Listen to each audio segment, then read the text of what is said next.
صاحب نے. اب تصور کیجئے گا جناب مسلم نے عقیل کوفے میں بالکل تنہا رہ گئے, تنہا, اور اگر تنہائی کے ساتھ ساتھ پردیس بھی ہو. مولا فرماتے ہیں کہ پردیس اگر انسان تنہائی میں آ جائے نا, امیر المومنین فرماتے ہیں, اور پردیس بھی ہو اور دولت بھی ختم ہو جائے, تو پھر پردیس انسان کو کھانے کے لیے آتا ہے. میں آگے جا کے پیش کروں گا ابھی, لیکن جملہ سن لیجیے بھی اگر دیکھ سکیں تو. جب جناب مسلم کو انہوں نے ہاتھ پاؤں باندھ کے لے کے گئے نا عبید اللہ بن زیاد کے پاس, تو کہا کہ کوئی آخری وصیت ہے, ہم آپ کو مار دیں گے. کہا ایک وصیت ہے. کہا کیا وصیت ہے؟ کہا یہ میری زرع بیچ دینا, اور کچھ سامان تھا, کہا اس کو بیچ دینا. کہا میں نے کچھ لوگوں سے ادھار لیا تھا کوفے میں, میرے اس ادھار کو لوٹا دینا. اللہ اکبر, مولا کتنے غریب ہیں کہ وہاں پہ کہتے ہیں کہ میری زرع بیچنے کے بعد یا انگوٹھی بیچنے کے بعد میرا ادھار اتار دینا. کہا کہ کیوں, آپ نے قرضہ لیا تھا؟ کہا قرضہ اس لیے لیا تھا کہ میں جب اکیلا رہ گیا تھا تو کھانے پینے کے لیے بھی کوئی مجھ سے ملتا نہیں تھا. ایسا نہ ہو کہ مسلم کچھ ادھار مانگے. اللہ اکبر. جب آئے تھے تو 2 بیٹوں کو ساتھ لے کے آئے تھے.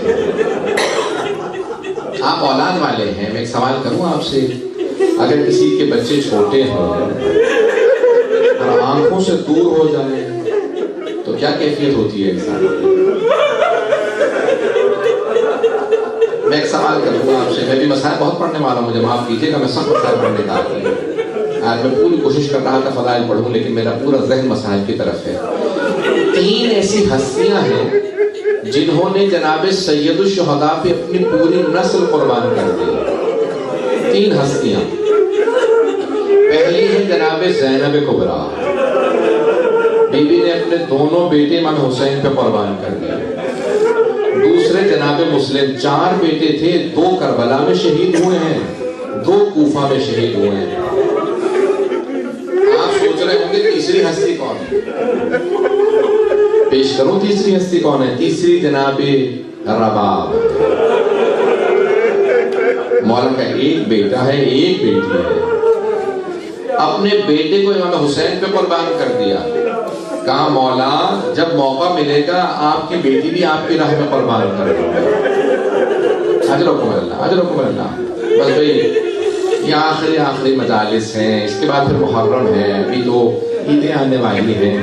سنیں گے جناب مسلم میں عقیل جب طوا کے گھر میں گئے نا, تو وہ ایک مومنہ تھی, بہت بوڑھی تھی. انہوں نے کہا کہ میں آپ کے لیے کھانا بنا دوں گا, نہیں کوئی زحمت نہیں دوں گا, صرف مجھے کچھ پانی لا دے تاکہ میں وضو کر کے تہجد کی نماز پڑھ لوں. تو ایک مرتبہ ایک سامنے حجرے میں بیٹھے تھے, تہجد کی نماز پڑھی. تہجد کی نماز پڑھنے کے بعد کچھ دیر آرام سے اپنے ہی زرہ پہ سر رکھ کے لیٹ گئے. خواب دیکھا کہ جناب امیر آئے ہیں, بائیں پھیلا کے کہتے مسلم میں آپ کو لینے کے لیے آیا. جناب مسلم سمجھ گئے یہ میری آخری رات ہے, چچا لینے کے لیے آئے ہیں. میں کہوں گا اے جناب مسلم آپ کی عظمتوں کو سلام, جسے علی لینے کے لیے آئے ہیں. بس بھئی ایک مرتبہ اٹھے اور تصور کرنے لگے کہ میرے بچے نہ جانے کہاں ہوں گے, جب میں اتنا در بدر ٹھوکریں کھا رہا ہوں, نہ جانے میرے بچے کس کے پاس ہوں گے. بس بھئی رات کو ایک مرتبہ طوا کا بیٹا آیا, کہا کہ ماں, کہا بیٹا کیا بات ہے کہ دیر سے کیوں آئے ہوگا؟ مسلم ابن عقیل نہ جانے کہاں چلے گئے ہیں, سارے لوگ ان کو تلاش کر رہے ہیں. اور عبید اللہ بن زیاد نے انعام رکھا کہ بیٹا خوف خدا کر, وہ علی کا داماد ہے, وہ علی کا بھتیجا ہے. کہا نہیں اماں مجھے عبید اللہ بن زیاد کا انعام چاہیے. کہ نہیں بیٹا. ایک مرتبہ وہ بار بار دیکھنے لگا کہ ماں جاتی ہے, کیا بات ہے کہ کیوں بار بار کہیں پہ کچھ پانی دیتی ہے, کچھ کھانے کے لیے رکھ دیتی ہے. اٹھا آ کے دیکھا, فوراً گھر سے باہر بھاگا, کہا جا کے میں مخبری کر دوں.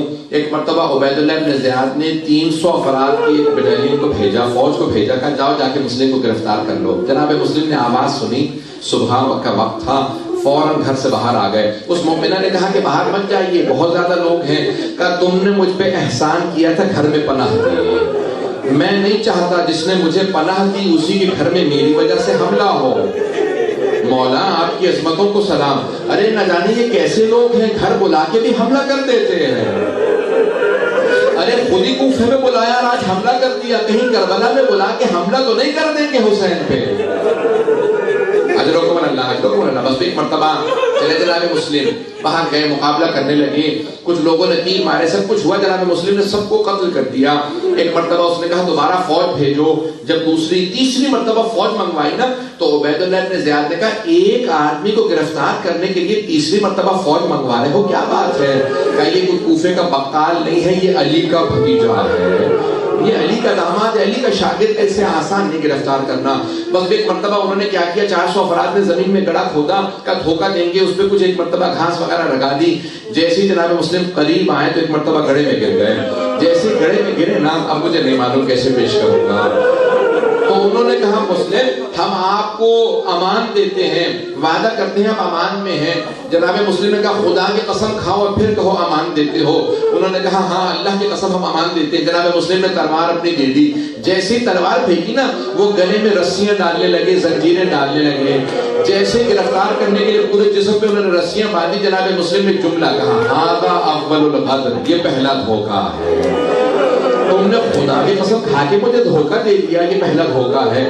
گرفتار کیا، اب جیسے گرفتار کیا کچھ لوگ ایک مرتبہ تلوار سے وار کرنے لگے، جناب مسلم کے لب کٹ گئے، ہونٹوں سے خون بہنے لگا۔ جیسے پہنچے تو ایک مرتبہ دارالامارہ کے باہر مولا کا ایک ماننے والا بیٹھا تھا، ابھی میں نے سارا مسائل نہیں پڑھا۔ دارالامارہ کے باہر ایک آدمی مولا کا چاہنے والا بیٹھا تھا، ایک مرتبہ پوچھا کہا آپ مسلم تو نہیں ہے؟ کہا میں مسلم بن عقیل ہوں۔ کہا آپ امیر المومنین کے بھتیجے ہیں؟ کہا میں ان کا بھتیجا بھی ہوں، داماد بھی ہوں۔ کہا میں کچھ آپ کے کام آ سکتا ہوں؟ میں مولا کا ماننے والا ہوں، کہ اگر ہو سکے تو مجھے تھوڑا سا پانی لا دو، میں بہت پیاسا ہوں۔ ایک مرتبہ انہوں نے سامنے پانی رکھا، جناب مسلم پانی پینا چاہتے تھے، کٹے ہوئے لبوں سے خون بہنے لگا۔ کہا میرے اس پانی کے اندر بہت زیادہ خون آ گیا، مجھے اور پانی بدل کے دے دو۔ اس نے دوسرا پانی کا لیوان لیا کے دیا۔ جب تیسری مرتبہ کوزے میں پانی دیا نا اور خون بہ گیا تو کہا کہ شاید خدا یہی چاہتا ہے میں اس کی بارگاہ میں پیاسا جاؤں، یہ شہید کربلا، پہلے شہید کربلا، اسی لیے پیاسے جا رہے ہیں۔ کہا نہیں میں پانی نہیں پیوں گا، بس اب پانی لے جاؤ، میں اکیلا اسی طرح سے جاؤں گا۔ ایک مرتبہ سامنے عبید اللہ بن زیاد تھا، جناب مسلم کے پورے جسم میں رسیاں ہیں، زنجیریں ہیں۔ کہا کہ مسلم اپنے امیر کو سلام کرو۔ کہا میرا امیر صرف حسین ابن علی ہے، میں اس کے سامنے نہ جھکوں گا نہ اسے سلام کروں گا۔ ایک مرتبہ کسی نے کہا کہ عبید اللہ بن زیاد مخاطب ہے، کہا کہ نہیں میں اس کو دیکھنا نہیں چاہتا، یہ حسین کا دشمن ہے، یہ علی کا دشمن ہے۔ عبید اللہ بن زیاد نے اپنے طور پہ ایک مرتبہ کہہ دیا کہ اسے دارالامارہ کی چھت پہ لے جاؤ، سر قلم کر دو۔ جناب مسلم کو لے جانے لگے، جب لے گئے نا تو اب میں پیش کرتا ہوں، وہاں جناب سید الشہداء اضطراب میں تھے۔ آپ کے ذہن میں ہے نا عرفات سے چل پڑے ہیں سید الشہداء۔ جناب عباس نے چہرہ دیکھا جناب سید الشہداء کا، آقا کیا بات ہے، مولا کیا بات ہے، اتنے اضطراب میں ہے، اگر دیکھ سکے میری طرف دیکھیے گا۔ سید الشہداء نے اپنی 2 انگلیاں بلند کی، کہا عباس ذرا میری 2 انگلیوں کے درمیان میں دیکھو۔ جب دیکھا نا کہا مولا کوئی بڑا ہی مظلوم آدمی ہے، ہاتھ پشت پہ بندھے ہوئے ہیں، گھٹنے دونوں زمین پہ ہیں، گردن سامنے ہے، جلاد تلوار چلانے والا ہے۔ کہا عباس ذرا غور سے دیکھو۔ جناب عباس نے غور سے دیکھا، کہا مولا یہ میرا بھائی مسلم ہے۔ کہا مولا جیسے آپ نے مجھے دکھایا مجھے اسی معجزے سے وہاں پہنچا دے، میں اپنے بھائی کی مدد کروں گا، میرا بھائی اکیلا ہے۔ اجلوں کو بس میں تمام کر رہا ہوں۔ کہا مولا میرا بھائی اکیلا مجھے پہنچا دے۔ کہا عباس ذرا غور سے دیکھو۔ کہا مولا یہ دارالامارہ ہے۔ مولا لیکن دارالامارہ کی اس زمین پہ کوئی بیوی بیٹھی ہے، برقعے کا دامن پھیلا ہے۔ مولا یہ کون ہے جو برقعے میں ہے؟ کہا یہ میری ماں فاطمہ۔ اجلوں کو میں نے تمام کر دیا۔ ایک مرتبہ دارالامارہ کی چھت پہ جلاد نے تلوار چلائی، جناب مسلم کا سر قلم کیا، دارالامارہ کی چھت سے سر گرا، لاشیں کو زمین پہ پھینکا، کا کوفے کی گلیوں میں پھرا۔ بس میں اس سے زیادہ سخت مسائل پڑھنا نہیں چاہتا۔ میرے مولا نے جناب سید الشہداء نے آواز دی، کہا عباس خیمے نصب کر دو، ذرا میری بہنوں کو بلاؤ۔ مولا آنکھوں میں آنسو ہیں، خیمے نصب کر دیے۔ بس میں شب عید تھی نا، میرے مولا نے کہا ذرا عباس میری بہنوں کو بلاؤ۔ جناب زینب کبریٰ آئی، جناب زینب آئی، آنے کے بعد پوچھا بھیا کیا بات بات ہے, اتنے مضطرب کیوں ہیں بھیا, آنکھوں میں آنسو کیوں ہیں؟ مولا نے ایک مرتبہ جواب دیا, کہا زینب کوفے سے بہت بری خبر آئی ہے. جناب زینب سمجھ گئی, ارے مسلم ہمارا بھائی وہاں پہ تھا. کہا کہ بھیا کیا بات ہے, کہ ذرا کچھ دیر کے لیے رقیہ کو بلا لاؤ. ایک مرتبہ جناب زینب اس خیمے میں گئی جہاں جناب رقیہ تھی. کا رقیہ بھیا نے بلایا ہے, امام حسین نے بلایا. جناب رقیہ نے فوراً اپنی بیٹی کو بلایا. کچھ نے حمیدہ نام بتایا ہے, لیکن اکثر جگہوں پہ عاتقہ نام ہے. کہا کہ عاتقہ ماموں نے بلایا, فوراً میرے ساتھ چلو.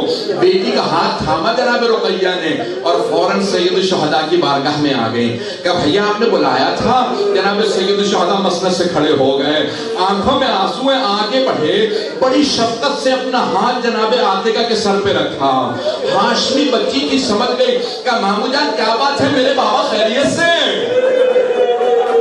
کیا میرے بابا خیریت سے ہیں؟ جناب سید الشہداء نے کہا کہ میری بچی اپنے آپ کو یتیم نہ سمجھنا, ابھی مامو زندہ ہے. اپنے آپ کو یتیم نہ سمجھنا. فوراً اشارہ کیا, زینب شب عید ہے, ذرا میری صندوقچی لا دو. جناب زینب صندوقچی لے کے آئی. مولا نے 2 بالیاں نکالی, اپنے ہاتھوں سے جناب عاتقہ کے کانوں میں بالیاں پہنائی. بس بالیاں پہنائی. راوی کہتا ہے کہ 3.5 برس کی ایک بچی دروازے پہ کھڑی دیکھ رہی تھی, درے خیمہ پہ کھڑی دیکھ رہی تھی. اگر کوئی بچی یتیم ہو جائے, اس کے سر پہ شفقت کا ہاتھ رکھا جاتا ہے, اس کے کانوں میں نئی بالیاں پہنائی جاتی ہیں. لیکن بچی کو نہیں پتا تھا کہ حسین کا کردار ہے. شام غریبہ میں وہی بچی انتظار میں تھی, میرے سر پہ کوئی شفقت کا ہاتھ رکھے گا, مجھے کوئی کانوں میں بالیاں پہنائے گا. اتنے میں شبر آیا, اس نے سر پہ ہاتھ رکھا, ایسا ہاتھ رکھا بیوی کا بالوں کو چھڑانا مشکل ہو گیا. جب اس نے کانوں سے بالیاں اتاری, بیوی کے خون بہنے لگا. قرآن کا رقیہ کا چچا ابا,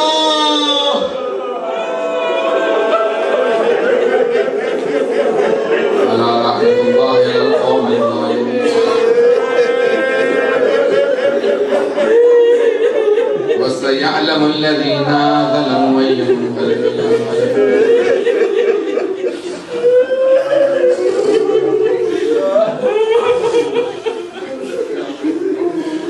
اس سے پہلے کہ میں ماتم کے لیے کہوں, 2 جملے سن لیجیے, واسطہ دوں گا, دعا کراؤں گا. دعائیں مستجاب ہیں. آج کی رات میں دعا رد نہیں ہوتی. یا شب عرفہ ہے یا شب عید ہے, جو بھی ہو, دونوں شبوں میں دعا رد نہیں ہوتی. شب جمعہ بھی ہے. ہاتھوں کا بلند کریں گے. میں ایک سوال کروں آپ سے, کبھی آپ نے دیکھا کہ کسی چھوٹے بچے کو کوئی بے دردی سے تماچا مارتا ہو؟ نہ جانے شام غریبہ میں یہ کربلا میں آنے والے کتنے سخت تھے. یتیم بچوں کو بھی کبھی تماچا مارا جاتا ہے. پروردگارا واسطہ ان یتیم بچوں کا امام زمانہ کا ظہور دیکھنا نصیب فرما. بس ایک مرتبہ یہ قافلہ چلا. پروردگارا ایک صرف واسطہ اور دوں, ہاتھوں کو بلند کر لے, ہاتھ جاتا ہے. دنیا کے حالات بہت سخت خراب ہیں. عراق میں, شام میں, بحرین میں, یمن میں, نائجیریا میں, نہ جانے کہاں کہاں, پاکستان میں, ہر جگہ پہ, افغانستان میں. پروردگارہ سب کی حفاظت فرما. آئیں مل کے دعا کریں گے حاجات طلب کرنے کے لیے. پروردگارہ میں ایک واسطہ دینے سے پہلے ایک سوال کرنا چاہتا ہوں. بہت سے مریضوں نے التماس سے دعا کی ہے. آپ نے کبھی آج تک دیکھا ہے کہ کسی بیمار سے بستر چھین لیا جاتا ہو؟ پروردگارہ شام غریبہ کے اس عابد بیمار کا واسطہ جس کا بستر لوٹ لیا گیا تھا, ہمارے تمام مریضوں کو شفائے کاملہ عنایت فرما. بے اولادوں کو اولاد عنایت فرما. مقروضوں کے قرضے ادا فرما. پریشان حالوں کی پریشانیاں دور فرما. پروردگارہ ایک آخری واسطہ دینا چاہتا ہوں. پروردگارہ جب قافلہ پہنچا نا, کوفے پہنچا, بیویوں کا, اسیروں کا قافلہ پہنچا, آپ نے دیکھا ہے جب ڈگنیٹریز آتے ہیں, بڑے بڑے باعزت لوگ آتے ہیں, لوگ پھول پھینکتے ہیں, راستے میں قالین بچھاتے ہیں. نہیں, ایسا نہیں ہوا علی کی بیٹیوں میں. راستے میں کانٹے تھے, ہاتھوں میں پتھر تھے, پتھروں سے استقبال ہو رہا تھا. ایک مرتبہ جب پتھر آئے نا تو پتھروں میں سے بیویاں گزر رہی تھی, اچانک آواز آئی, السلام علیکہ یا ابا عبداللہ. جناب زینب سے رہا نہیں گیا، پوچھا بیٹا سجاد یہ کون ہے جس نے اس غربت میں میرے بھائی کو سلام کیا؟ کہا پھوپھی اماں ذرا کوفے کے دروازے پہ دیکھیں ایک سر لٹکا ہوا ہے۔ سر کو دیکھا ساری بیویاں گزر گئیں، ایک بیوی رک گئی، نام رقیہ بتایا جاتا ہے۔ جناب رقیہ نے پوچھا مسلم جو آپ پہ گزری وہ مجھے سمجھ میں آ گیا، جو مجھ پہ بیتی وہ آپ کو پتا ہے، مسلم بس مجھے اتنا بتا دیں میرے دو یتیم بچے کہاں ہیں؟ پروردگارہ واسطہ جناب مسلم کی ان بچوں کا، پروردگارہ جتنے مومنین بے اولاد ہے سب کو اولاد عنایت فرما، اولاد والوں کی اولاد کو نیک و صالح بنا، پروردگارہ ہم سب کی عاقبت بخیر فرما، پروردگارہ زندگی میں ہمیں بار بار کربلا کی، عراق کی، شام کی اور مدینہ کی، پروردگارہ مکہ کی ساری زیارات، ایران کی زیارات نصیب فرما، پروردگارہ آخرت میں جناب مسلم کی شفاعت نصیب فرما، پروردگارہ آج کوفے میں بہت زیادہ اہتمام کیا جا رہا ہے، بہت زیادہ مجالس ہیں، اے کاش آج جتنے جناب مسلم کے ماننے والے ہیں اس دن بھی ہوتے، جناب مسلم در بدر کی ٹھوکریں نہ کھاتے۔ پروردگارہ تمام عزاداروں کی حفاظت فرما، جہاں جہاں عزاداری ہو رہی ہے سب کی حفاظت فرما، آنے والے محرم کے دنوں میں تمام عزاداروں کی حفاظت فرما، ہمارے ماتمی دستوں کی، جلوسوں کی حفاظت فرما، نوخانوں کی، ذکر کرنے والوں کی، مصاحف پڑھنے والوں کی حفاظت فرما۔ پروردگارہ پوری دنیا میں جہاں جہاں ذکر اہل بیت ہو رہا ہے کسی پابندی کو بھی لگنے نہ دے، پروردگارہ تمام پابندیاں دور فرما۔ پروردگارہ آج اس شب کے صدقے میں ہمارے گنہگار آنکھوں کو امام زمانہ کی زیارت نصیب فرما، شب جمعہ کے صدقے میں پروردگارہ ہمیں ہماری زندگیوں میں امام زمانہ کا ظہور دیکھنا نصیب فرما۔ پروردگارہ تجھے واسطہ اپنے ذات و جلال کا امام زمانہ کی دعا کبھی رد نہیں ہے۔